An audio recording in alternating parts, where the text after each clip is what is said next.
いよいよ海苔の種付けです。こうやって疑似波を立たせて海苔の胞子の放出を促します。この後さらに放出が進みました。早速種入れ作業です。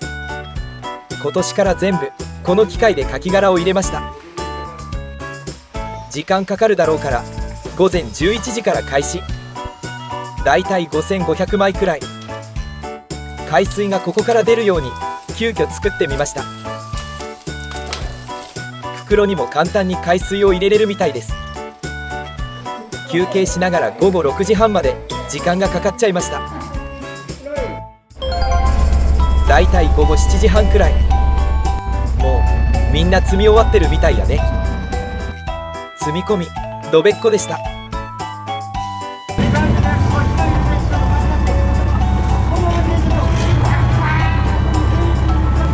種付けの日は特にいっぱい積んでるのでとても注意深く運転しないといけないです。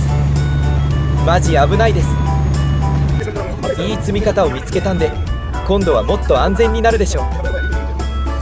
そろそろ種場の漁場に着きます。船の波で危ないので20分くらい待ってました。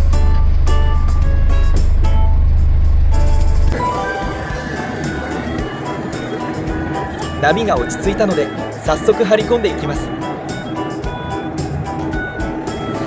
張り込む場所とカメラの位置間違えてたわら。ちょっと箱舟がちっちゃかったかな。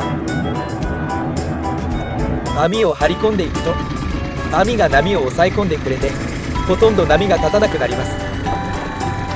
船外機が引っ張ってくれるので楽なんですがみんなの怪我がないようとても注意して作業してます。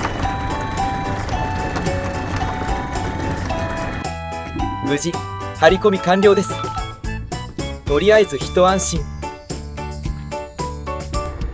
いつものテレビ局のヘリコプターです。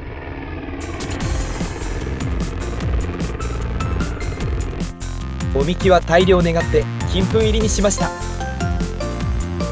今年は試験的に満潮でも綱が取り付けられるようにしてました。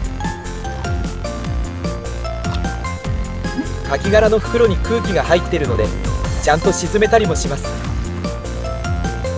思ったより浮きとの間隔がないな。一応2センチ間隔なんだけど。設置すべて終わったんで顕微鏡で確認してみます。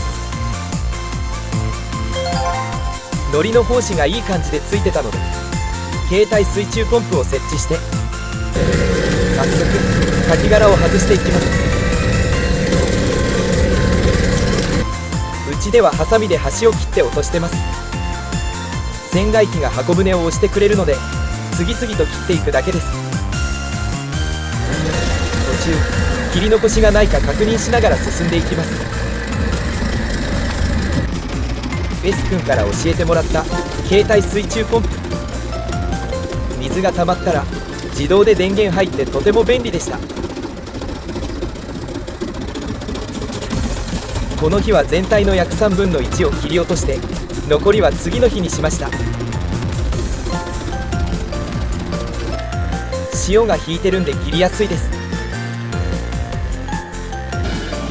船にクレーンがついてるので簡単に上げれますね。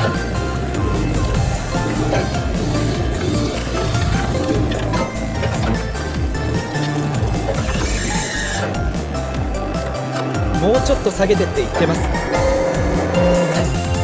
袋とカキ殻をきれいに分別します。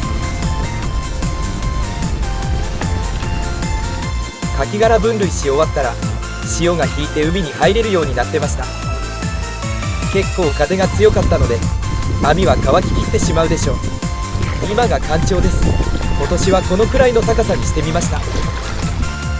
海苔の目つきは少なくても多くてもダメなんで難しいです。